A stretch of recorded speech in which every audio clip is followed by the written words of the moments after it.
evidence we are about to present to you has the potential to rewrite thousands of years of human history. It will present evidence that suggests ancient serpent or lizard-like aliens came to Earth thousands of years ago and played a role in creating religion, humanity, and are still among us today.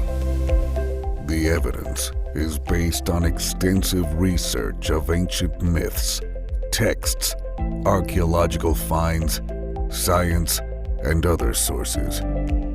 We will explore the various cultures around the world that have legends and stories of serpent-like aliens who created humans and the religious systems used to control them. We will also look at symbols and artifacts from ancient civilizations that point to an alien origin. We will also present evidence that these ancient aliens are still among us today. We will look at the various stories of alien abduction, UFO sightings, and mysterious disappearances that have been reported around the world. We will also present evidence that these aliens have been manipulating world events and are using religion and other means to secretly control humanity. This is an exciting journey into the unknown, with evidence that challenges accepted beliefs and forces us to consider the possibility that an alien race may have been manipulating us for thousands of years. Prepare to have your beliefs challenged and your minds opened. The concept that alien serpent-like creatures came to Earth thousands of years ago and created religion, humanity, and still control us even now is a controversial one. Many people believe that this is a myth, while others argue that it is true. We will prove the point in several ways. Ancient artwork from around the world depicts snake-like creatures and strange beings with wings, which is believed to be a representation of the alien serpent-like creatures. Various mythologies from cultures around the world describe figures resembling snake-like life forms of alien origin. Several ancient texts describe events that could be interpreted as alien contact, such as the Epic of Gilgamesh. Ancient civilizations, such as the Sumerians, Egyptians, and Mayans, had advanced knowledge of astronomy and mathematics that could not be explained by their primitive technology. Ancient cultures around the world have stories that describe a great flood, which could be interpreted as aliens coming to Earth and resetting the planet. Ancient monuments such as the Egyptian pyramids and Stonehenge have unexplained origins and purposes. Many ancient cultures had belief systems that revolve around gods or supernatural beings from the sky, which could be interpreted as aliens. Religious texts from around the world describe events that could be interpreted as alien contact, such as the Bible's story of Noah's Ark. There are numerous accounts of people who have claimed to have been abducted by aliens or encountered strange beings. Numerous UFO sightings have been reported throughout history, and many of them remain unexplained. Many modern technologies have origins that can be traced back to ancient civilizations, such as the flying machine described in the Rig Veda. There are numerous accounts of ancient artifacts with mysterious origins, such as the Antikythera mechanism, a complex device that was discovered in a shipwreck off the coast of Greece. There have been numerous reports of mysterious lights in the sky and strange structures on the ground. which could be interpreted as evidence of alien activity. Crop circles have been found all over the world, and many of them have intricate designs that could not have been created by humans. There are numerous unexplained phenomena that could be attributed to alien activity, such as the Bermuda Triangle and the Nazca Lines. There is a great deal of evidence to suggest that alien serpent-like creatures did come to Earth thousands of years ago and created religion, humanity, and continue to control us even now. Over 5,000 years before Christ, an amazing thing happened that would change the course of human history. Hidden from us by misunderstanding, mistranslation, and clouded in mythology, the birth of religion on this planet was no mere accident.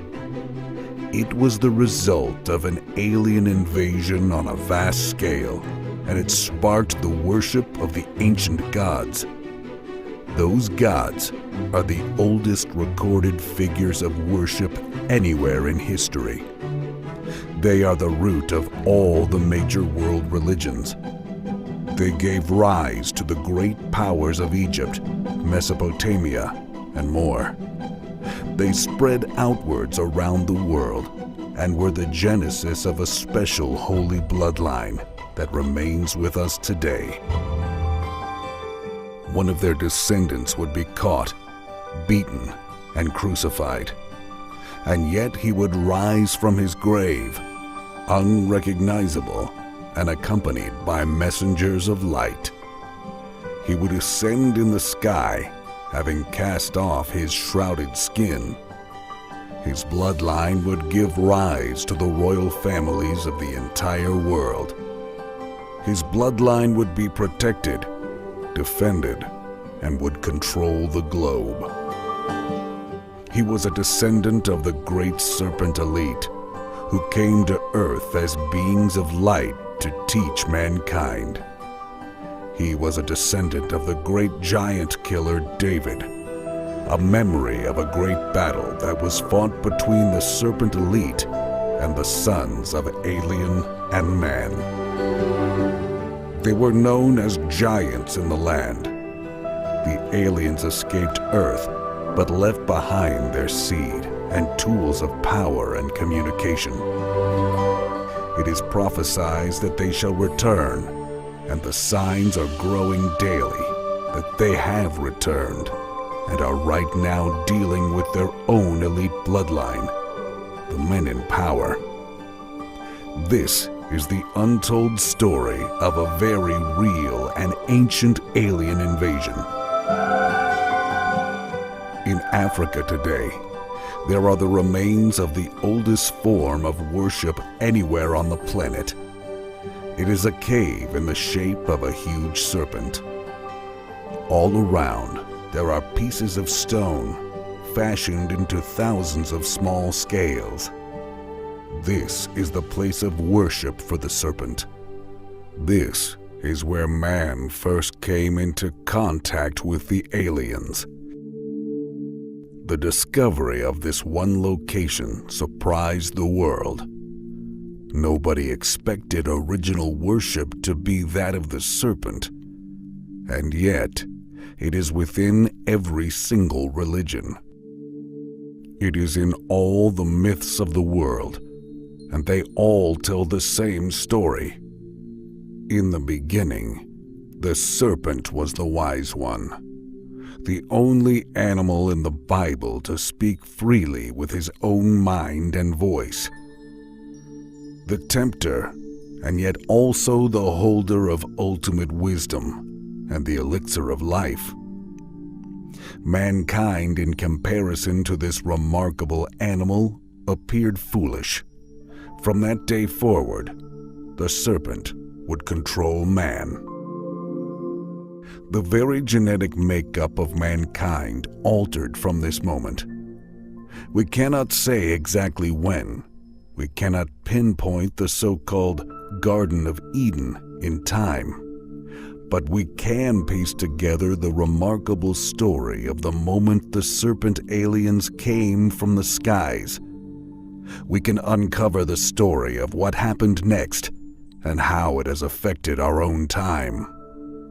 The truth is, aliens do walk among us right now.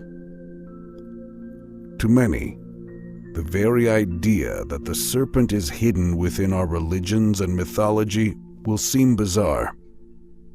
In Christianity and other faiths, it is reviled, and this itself is a folk memory of a fearful and warring past between mankind and the serpent. Nevertheless, the historical truth is that the serpent is there, and it is the root of all major religions. This has been proven again and again, both from scriptures and archaeology.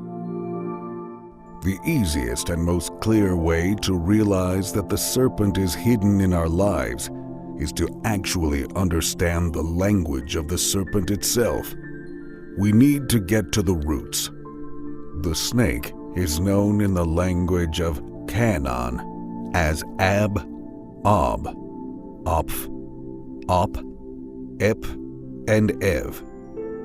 Amazingly, in the Mayan language, Can means serpent, as in Kukulkan, the bird serpent, and just as the ancient Sumerian Akan and the Scottish Can for serpent, which is where we get the word canny, like wise snake. Vulcan, the Roman god of fire, comes from the Babylonian Can for serpent and Vul for fire, showing an etymological link across thousands of miles. The aspect of fire being included in the word is a clue to the origins of the serpent and its worship. For the ancients came with fire. There are no real snakes on earth that are also fire, and so it must mean something quite different. Perhaps similar to that fire or light seen in modern-day UFO sightings. At the very center of the Christian world, the Vatican comes from the words vatis for prophet and can for serpent, making the Vatican a place of serpent prophecy. The very book of Christians across the world, the Bible, is full of the serpent, and its inclusion is very interesting, for it reveals how the serpent was seen. The oracle of King Saul was called one that hath Ob, or the priestess of Ob, a word that means serpent. The serpent worshippers of Moses' time and region were known as Hivites, derived from Hivia, or serpent, the root of Eve. Hivites became Ophites, the early Christian Gnostic serpent worshippers who claimed affinity with the Christians in the 2nd century AD. Indeed, the very children of Israel intermarried with them and served their gods. This is very revealing. Intermarriage and worship of the serpent gods. Today, we can easily replace the word gods with aliens. They were also known as Baalim, from the god Baal. Baal was an abbreviation of Ab-El, the serpent god, or shining serpent. The shining aspect of the serpent reveals a subtle clue. The serpent was indeed seen in the sky and shone down upon us. This is why in Egypt, for instance, we will see the sun, or Aten, wrapped with the snake, and why the serpent was worldwide seen as a symbol of the sun. It was these shining ones, or serpents, which were the lights in the sky that descended to earth. They were the lights that our ancestors saw in the sky. The sun, moon, and stars. But these lights came down to Earth and settled amongst us. The lights were the ships, the craft of the strange serpent-like humanoids that stepped off and walked among mankind. The Greeks called Baal Belair, which means a dragon or great serpent. Baal is the Assyrio-Babylonian version of the gods Enlil and Marduk, the same Baal seen throughout the Bible. So the Baal in the Bible is a Babylonian serpent god, one of the ancient lights of wisdom that descended to earth. The European, Beltane, should be rendered Baal-Tan, both words signifying the dragon or serpent. In fact, Tanit was the patron goddess of Carthage in northern Africa, who was also associated with the Tree of Life, like Ishtar and Astarte, and she definitely crossed cultures into Europe, becoming the root of the word Easter. The name Tanit means serpent lady, and she is found on many coins in Carthage associated with the caduceus and symbolizing the role of Tanit in life, death, and rebirth. She is basically the same as the Queen of Heaven, Astarte, Isis, and Mary. All of these deities and names go back to Babylonian beliefs of serpent worship, which in turn goes across to Egypt and Mesopotamia in general towards the African ancient serpent cults, the very place that the original Shining Ones descended to Earth and began their teaching of mankind. Christianity, then, is related to the most ancient serpent worship known, and if it were not for the destructive covering up of huge amounts of historical data by the Christians, then this would have been all the more obvious. It is theorized that the Christians were ashamed of this link and did all they could to destroy it, not least because it would reveal their own deity to be of serpent origin itself. Years later, as we shall see, the serpent bloodline would emerge again in the line of the Merovingians, and again the Christians would fight a battle to subdue them. A general term used for early Christian Gnostics was Ophites, which means serpent worshippers. It was this group that wrote the New Testament. Epiphanius said, "The Ophites sprung out of the Nicolaitans and Gnostics, and were so called from the serpent which they worshipped. They taught that the ruler of this world was of a draconic form, and the Ophites attribute all wisdom to the serpent of paradise, and say that he was the author of the knowledge of men." An amazing declaration, which speaks volumes. The guardians of the very history and religion that would become Christianity was based on and fostered by those who worshipped the ancient wise serpent that came and taught mankind. The ruler of this world was of draconic form. It was the dragon, the winged serpent, the shining serpent that could fly. It was ultimately wise and should be worshipped as a god. As if in memory of the power of the serpent bloodline, the blood itself was symbolically ingested. A ritual cup was used, known as the Cup of the Agatho demon, meaning simply, good serpent. This serpent-consecrated cup of wine was handed around after supper, just like at the Last Supper of Christ, and was received with much shouting and joyousness. The hymn sung via the serpent to the Supreme Father was just the same as the one sung in the memory of the python at Delphi on the seventh day of the week. Now, thousands of years later, Christians still take the cup of Christ, who was called the Good Serpent by the Gnostics. This modern ritual is none other than the original, but renamed, Cup of the Sacred Serpent, which gives the body and blood of our oldest god, the body and blood of the ancient serpent race.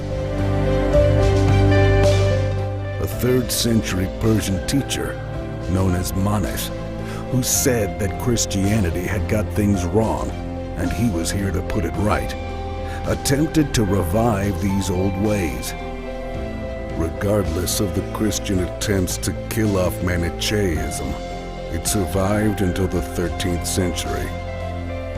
He is said to have revived Ophiolatreia, or serpent worship, where he taught that Christ was an incarnation of the great serpent, who glided over the cradle of the Virgin Mary when she was asleep at the age of 1.5 years.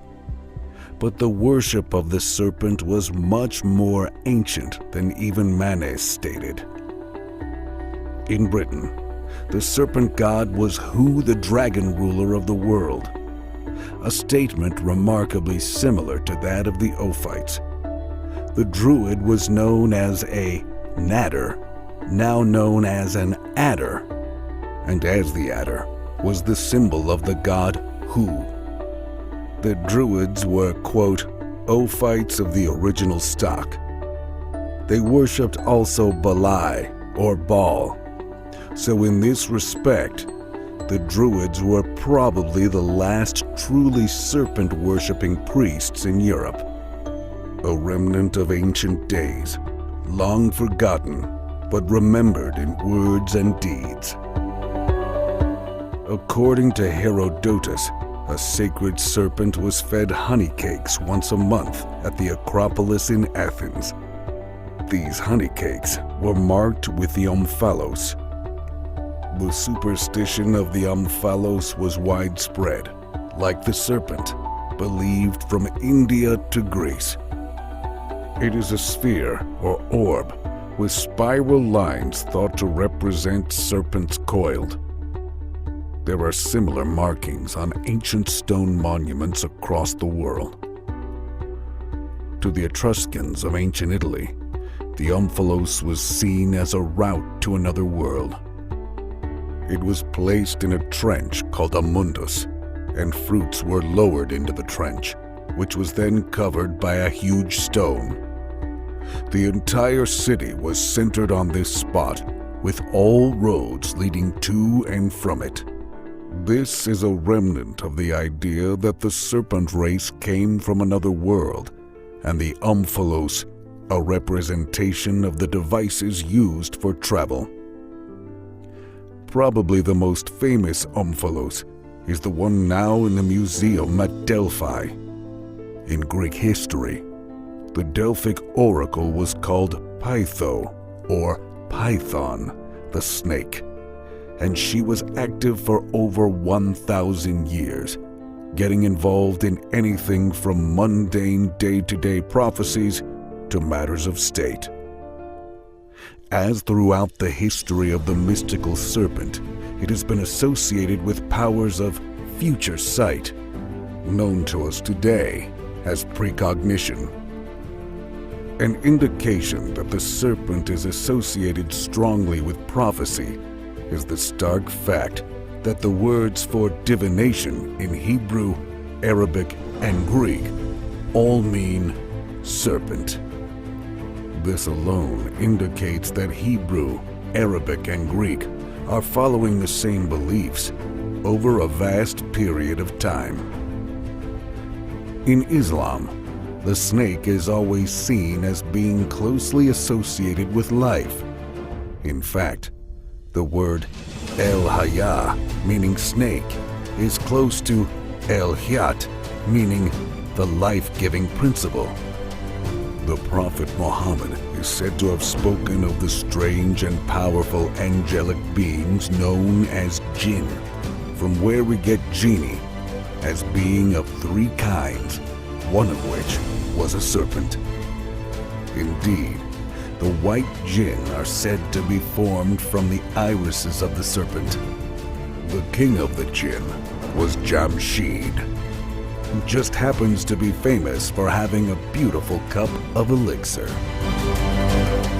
The resplendent Jam, as he was known, was the first to organize society and was one of the first legendary rulers of Persia. Wine and sugar were made for the first time. He was the first to construct roads and build ships. During his long reign, Jamshid received a warning that in 3 severe winters, heavy snowfalls would cover the earth and all creation would be destroyed, very much like the flood of Noah. Jamshid followed the divine order and constructed a var, which is a fortress, into which he took the best men, women, animals, and plants to reproduce and replenish the earth after the snows had melted. His reign was remembered as a time of powerful, ancient serpent rulers who came to Earth, taught mankind, mated with humans, and eventually fell into a situation of war with their offspring. The exact same story we find in Sumeria, Egypt, the Bible, and numerous other cultures around the globe. A memory of an ancient invasion before recorded history. Of course, a lot of this suggests that ancient serpent aliens actually created humanity in the first place. And so, we must now move on to the mythical progenitors of the whole of the human race. A story of 2 people, created by the god of ancient times to populate the earth. A hybrid species, part god and part of the earth itself. Remarkably, the origin is found to be related to serpent worship from their Sumerian origins. The word Hevia is the root of Eve and means female serpent. It is connected to the same Arabic root, which means both life and serpent. The Persians even called the constellation Serpens the Little Ava, or Eve. In Old Akkadian, Ad signifies father, and Adam was closely associated in legend with Seth, Saturn, and Thoth, who were all associated strongly as serpents. Abel, the son of Adam and Eve, means serpent shining, and Cain was thought to be of serpent descent, simply because he was. The other and important point to note is that Adam and Eve were initially immortal, and Eve gained her wisdom via the serpent on the tree of knowledge and life. According to rabbinical tradition, Cain was not the son of Adam at all, but rather the son of Asmodeus, the serpent spirit. In conclusion, Adam and Eve, and even their sons, are serpents. The very so-called origin of humanity is in fact based upon those Sumerian shining ones that came from the sky in the form of serpents. The origin of humanity is from the line of serpents. American indigenous people call the snake Anita Way, or supernatural. It holds a high place in their worship because it is magical. It controls rain and thunder, has dominance over other animals and plants. It is no different to the serpent in other parts of the world. Why would this be? In a world where historians tell us these cultures never met, that they could not be related in any way. And yet, the belief systems are the same. There is in fact a clue, a big clue, in the tales, and it reveals the origin of those serpent beliefs. The rattlesnake was, according to legend, once a man, alluding to the ancient, incoming serpent race of antiquity. This man was transformed into a rattlesnake in order to bring salvation to the human race and save him. Yet again, it is the savior of mankind. Even the Cherokee Indians are afraid of killing the rattlesnake and will ask for pardon from the snake's ghost should they do so. There is even a tradition that if the snake is hung on a tree for 3 days, it will bring rain, remarkably similar to the Christian tale, and even a link with Yahweh, the rain god.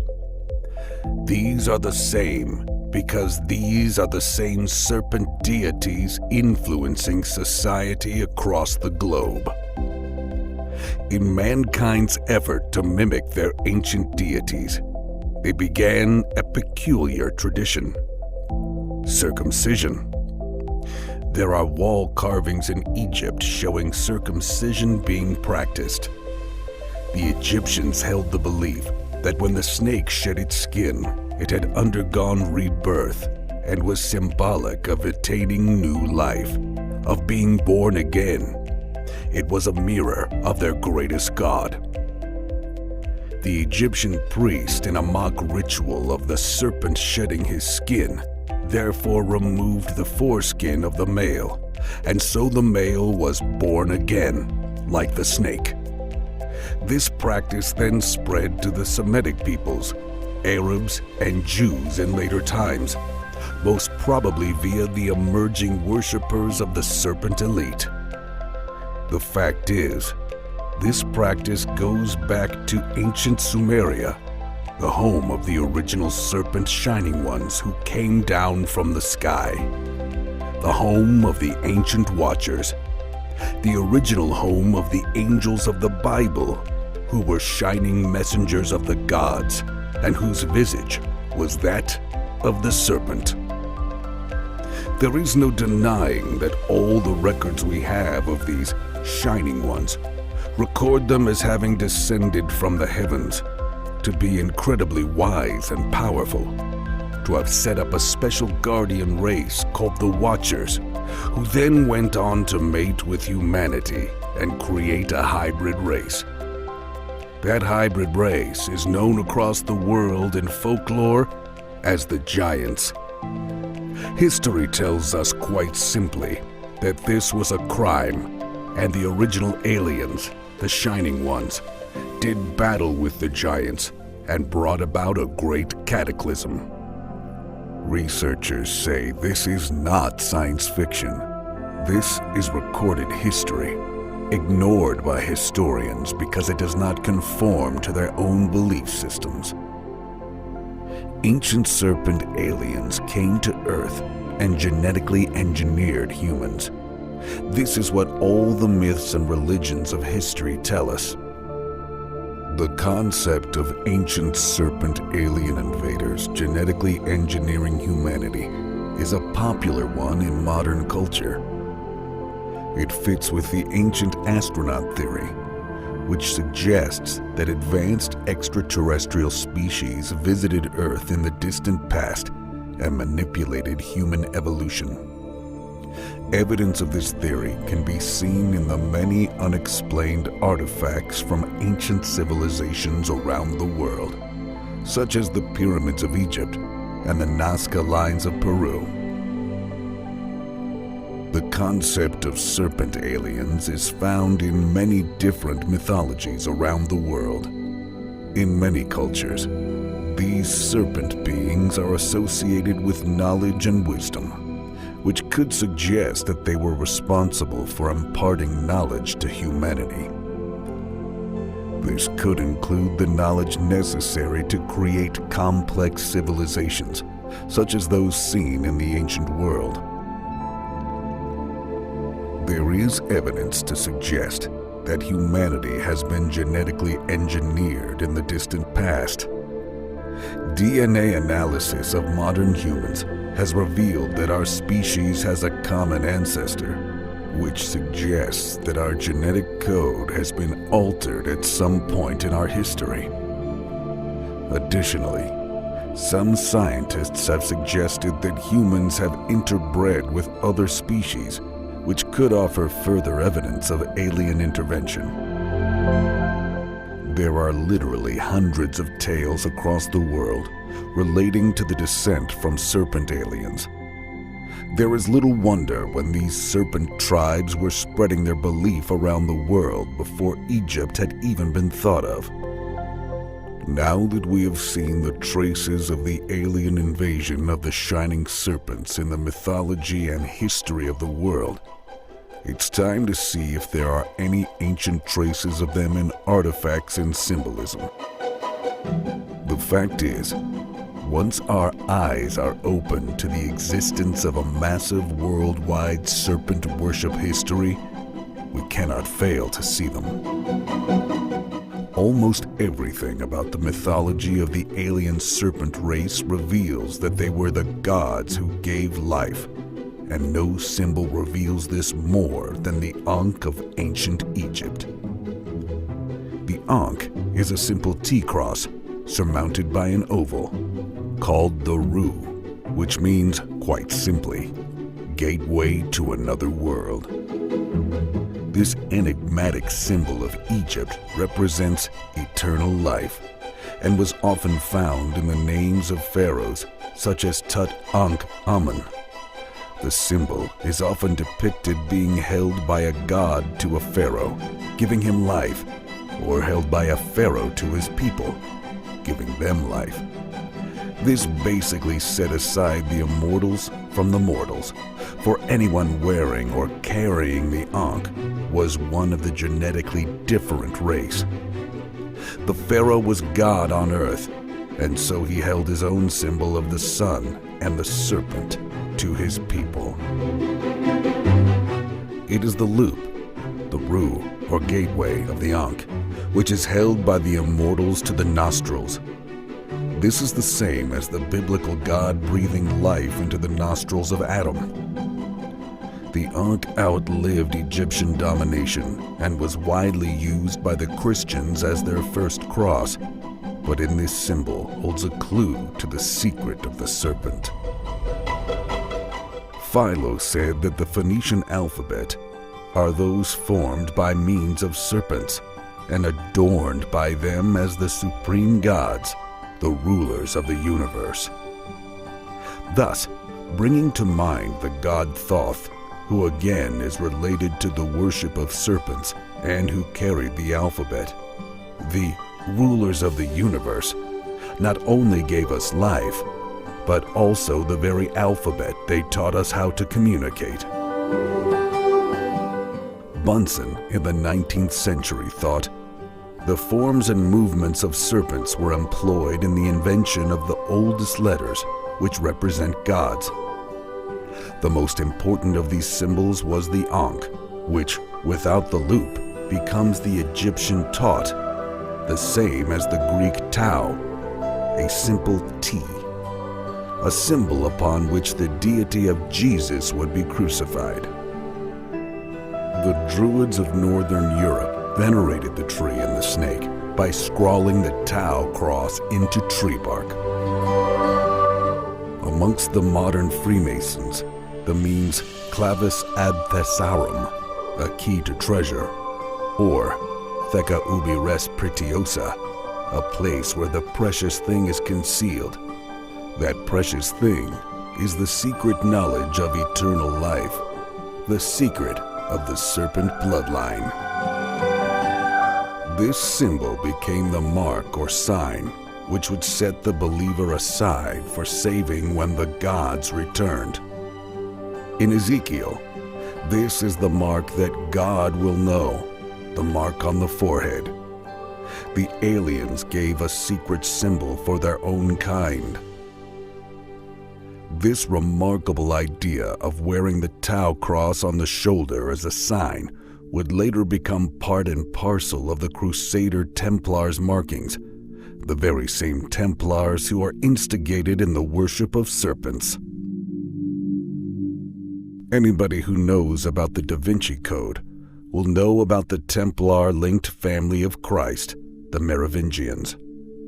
They were said to be descended from Jesus and a serpent fish deity, and again, bear a red cross on the shoulder blades. We shall return to the Merovingians soon to unlock the key to the aliens that walk among us today. There are other signs and symbols scattered around the world that reveal the ancient aliens. If we move into the lands of the Celts, we discover more symbolism. Beautiful Celtic knotwork is derived from the images of the snake and the movements of the planets. It is a merging of the beings from the heavens and the heavens themselves. We can see influences of this in the spirals and other serpent shapes, not just in Celtic history, but also upon many of the world's ancient monuments. In Scandinavian literature and stone art, we can also see how the serpent appears, looking remarkably like Celtic knotwork. In Roman and Greek wall paintings, there are running spirals thought to be symbolic of the protective snake. Spirals and carvings of the serpent are seen all over the world, and it is always found to be in association with the serpent worship and strange and bizarre-looking alien-like creatures. It is no surprise that such images of the snake, in all its relative forms, should be seen on the most ancient of rock art. In the cup and ring marks, there are many images of what appears to be a serpent entering the cup and rings. Some have put this down to a serpent entering a hole, others that it is eating an egg. Nobody is sure. Maybe it reveals a kind of wormhole travel.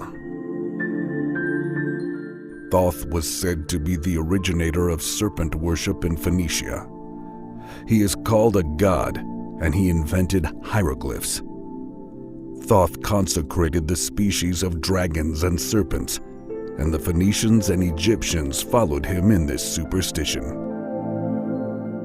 This Thoth is a memory of the first group who settled here on Earth and instigated the worship of the serpent after the flood or end of the last ice age, 12,000 years ago. Thoth was deified after his death, a time that nobody knows, and given the title the God of Health or Healing. He was the prototype for Aesculapius and identified with Hermes and Mercury. All healers, all wise, all teachers, all saviors, and all associated with the serpent for their powers, and all individuals who could map the stars and movements of time. All with the full superpowers attributed again and again to the ancient aliens.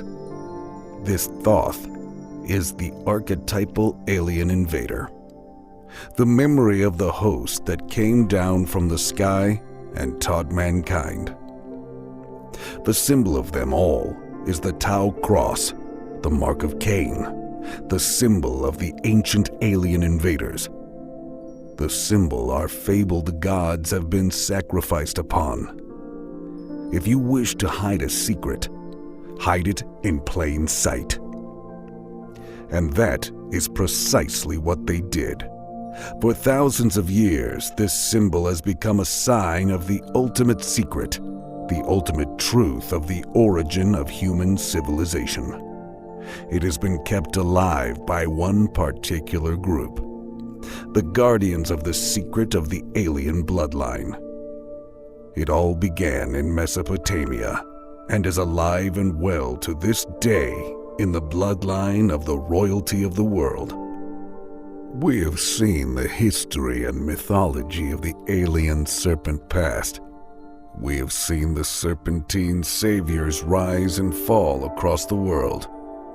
Today, there is one particular savior myth that has crept into popular folklore through various best-selling books, documentaries, and films: the Merovingian dynasty.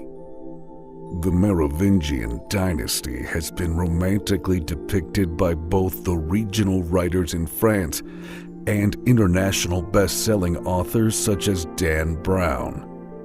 There are tales of mystery and magic, of wisdom and light, and last but not least of all, descent from what we now call God via his son, Jesus, and his supposed wife, Mary Magdalene.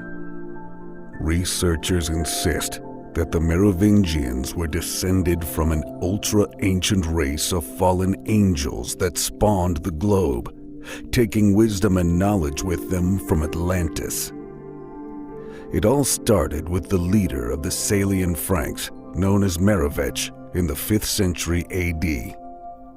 Both he and his son, Childeric I, were great warriors and fought with superhuman strength against the Visigoths, Saxons, and Alemanni. Following Childeric came his son Clovis I, who went on to unite most of Gaul and the Loire Valley and defeated the Roman ruler Syagrius. It was Clovis I who adopted the Roman Catholic religion for his nation. Eventually, by the early 7th century, we end up with the infamous Dagobert II, also known as Dragobert, coming from the words dragon and Bert, which in turn comes from Bera or Para, which means pharaoh. So Dagobert simply means king or pharaoh of the dragons. He is the culmination of the serpent holy and royal bloodline. Dagobert is said to have visited the serpent-worshipping brethren in Ireland. But who is Dagobert, and where did he come from? What makes him so important that his skull should be turned into a grail? Dagobert II was a French king from the supposed Grail Merovingian bloodline, and was the last of the Merovingian kings to hold the title of Holy Roman Emperor. These Merovingians are said to be a dynasty of Frankish priest kings with magical power, shoulders of a red cross. Obviously, the Christians spread rumors of witchcraft and various other misdemeanors because Dagobert was seen as a threat.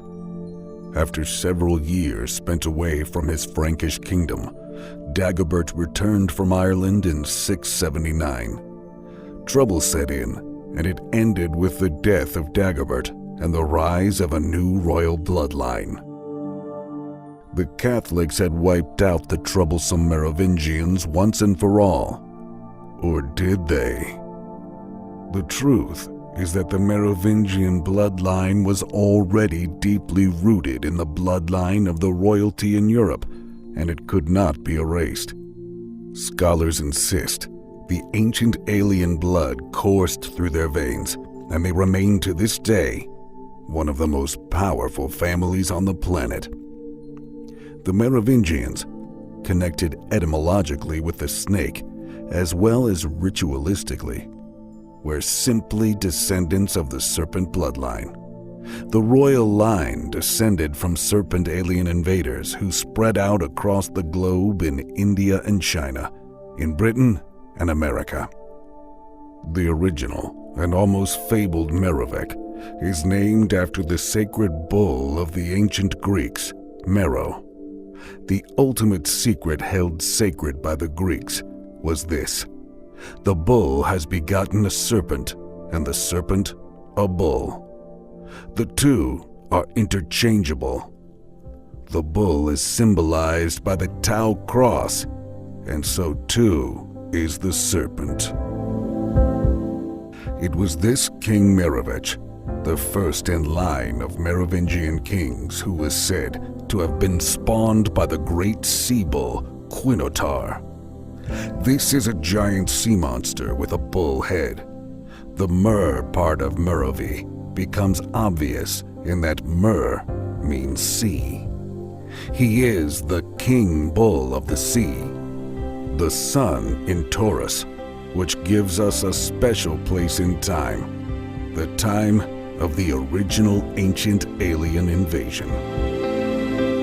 This Bull King goes back a very long way in history, right back to the days of Mesopotamia and kings such as Sargon and Menes. But this goes back yet further, to an association between these kings and their legendary genesis from ancient sea-born gods such as Oannes and Dagon, who were serpent gods or aliens. These myths are those of invading serpent aliens and migrating snake cults coming into the land, bringing with them all the skills associated with the coming of these ancient gods, such as metallurgy, architecture, and medicine. These are the same as the biblical Leviathan, the great serpent of ages past who encircled the world as Ouroboros, the symbol of immortality and eternity, of control over the globe.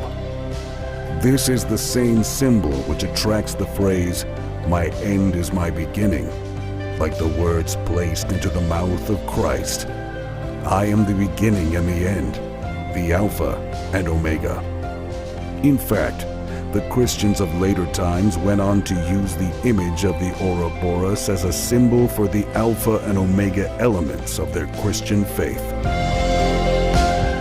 The Levites, of course, derived their name from this Leviathan, the name meaning sons of the Leviathan.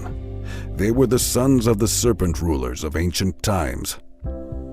According to Babylonian legend, in the beginning, there was neither land, gods, nor men. There were only aliens known as Tiamat and Apsu. Tiamat was the female and the spirit of salt water and primal chaos, and Apsu the male, the spirit of fresh water and void. Tiamat is depicted with scales and a serpentine body and legs, with horns on her head. The union of these two gods produced all other gods, including the greatest among them, Quinagu. This later became the Quinotar, the progenitor of the Merovingians. Their bloodline stretched back to the end of the Age of Taurus. This, for the first time, gives us actual dates for the ancient alien invasion, and amazingly, it fits perfectly with all that we have discovered and their origin in the dawn of Mesopotamian civilization. 5,000 to 4,000 BC. Over thousands of years and across hundreds of cultures, the history of this ancient invasion by the great shining ones from the heavens altered and became legend and myth. Much of it turned into the great religions of the planet. But to some, hidden in these stories is the real truth of an invasion of planet Earth by beings so strange that we called them serpents. Ancient man left cave paintings and tales of their coming across the world. Signs are everywhere that the great guardians of the Shining Ones, known as the Watchers, mated with human females and a hybrid bloodline was born. It became the bloodline of the rulers of our globe and was protected and kept secret. Every now and then, the secret would emerge into popular mythology with people such as the Merovingians and tales of superhuman powers. Up until around 5,000 BC, we know that mankind had no great civilizations. It had been this way for millennia. Then suddenly, at the very time we know as the Age of Taurus, at the very period that our remaining texts tell us that the Shining Ones came and taught humanity, it all changed. Suddenly, civilization erupted. The Sumerians migrated to Mesopotamia, towards something that seemed to attract them. This is the period of tales of a great cataclysm that we know of as the Flood. Judgment from above, the gods were angry and dealt humanity a cruel blow. These tales are worldwide. Civilization erupted, and great learning spread far and wide. Serpent rock art appeared all over the world. A great and powerful image of a horned god now begins to find itself everywhere. This is the Lord of the animals, the image of the one who had all the knowledge. In the Bible, he would become the one we know as Moses, the wielder of the serpent staff, the teacher of his people, the one who would raise up the brazen serpent in the wilderness to protect his special people from other serpents. This is the period that Enoch tells us was the time of war between those who had come down from the sky, the angels, the Nephilim, the Shining Ones. These were the great shining serpents who had magical flaming swords and wheel-like or disc-like ships that flew around the sky. As the scribe of the Shining Ones, Enoch himself was shielded from death and taken away by the aliens to live out his days in heaven. Christians today know him as the man who walked with God, and the reason is simple. God came down to earth and walked on our soil, spoke with Enoch, and then returned. Whatever this means, it does reveal that ancient man witnessed something remarkable. Evidence shows us that this was the period of the ancient invasion of planet Earth by the shining race of serpents who came from the sky. Our ancestors worshipped them for their amazing power, and yet, in our modern scientific age, we can now see things more clearly. These were not angels or messengers of light. These were not great Greek deities set on high and issuing commands. They were not the many-faced Hindu or Egyptian gods. These were beings from another planet who came here with superior technology. They helped mankind start civilization. They bred with us and fought with each other. Most, we are told, left, but the hybrid race remained among us as special people. And now, with every passing day, NASA tells us that they have discovered yet another Earth-like planet that could sustain life. They find ancient rivers and lakes on Mars, and even fatty acids within the Martian soil. They alter their equations on the existence of alien life on a weekly basis. Even they are growing more and more aware that soon they will discover something special. The question is, will we awaken the ancient invaders? And will they return? If they're not already here. Well, the fact is, these serpent aliens may use more than space to appear on Earth. They may also use time. There is a growing body of evidence to suggest that such time travel events are indeed taking place. In many cultures, there are stories and legends of serpents that could transform into human form and were capable of time travel.